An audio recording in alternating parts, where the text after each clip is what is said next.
আমাদের সকলের শ্রদ্ধেয় কলকাতার মহানাগরিক তথা পশ্চিমবঙ্গ সরকারের মাননীয় মন্ত্রী শ্রী ফিরহাদ হাকিম রসা ইয়ং মেন্স অ্যাসোসিয়েশনের পক্ষ থেকে আন্তরিক ধন্যবাদ এবং কৃতজ্ঞতা জানাই।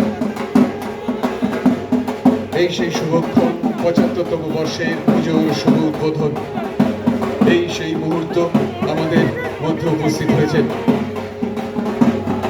কলকাতার মহানাগরিক তথা পশ্চিমবঙ্গ সরকারের মাননীয় মন্ত্রী শ্রী ফিরহাদ হাকিম, রয়েছেন মাননীয় সাংসদ আমাদের সকলের শ্রদ্ধেয় শ্রী সুব্রত বক্সী মহাশয়, রয়েছেন মেয়র পরিষদ শ্রী বৈশানাথ চট্টোপাধ্যায়, শ্রী সন্দীপ রঞ্জন বক্সী, রয়েছেন শ্রী অসীম কুমার বসু, রয়েছেন দক্ষিণ কলকাতার মাননীয় সাংসদ শ্রীমতী মালা রায়, রয়েছেন ৮৬ নম্বর ওয়ার্ডের মাননীয় পৌর প্রতিনিধি সৌরভ বসু।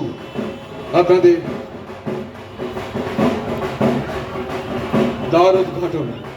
দ্বার উদ্ঘাটনের মধ্যে শুভ সূচনা হতে চলেছে। করতালি পড়ুক, সবাই মিলে আমরা করতালি দিয়ে ঢাক বাদনের মাধ্যমে ৭৫তম বর্ষের পুজোর শুভ উদ্বোধন, দ্বার উদ্ঘাটন হয়ে গেল।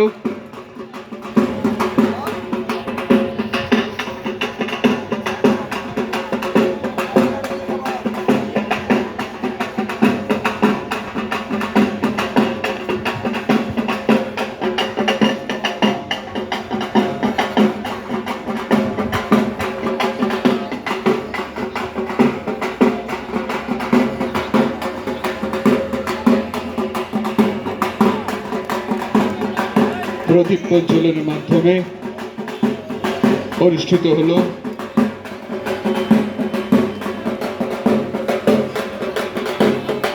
প্রদীপ প্রজ্বলনের মাধ্যমে ৭৫তম বর্ষের শুভ উদ্বোধন সূচিত হলো।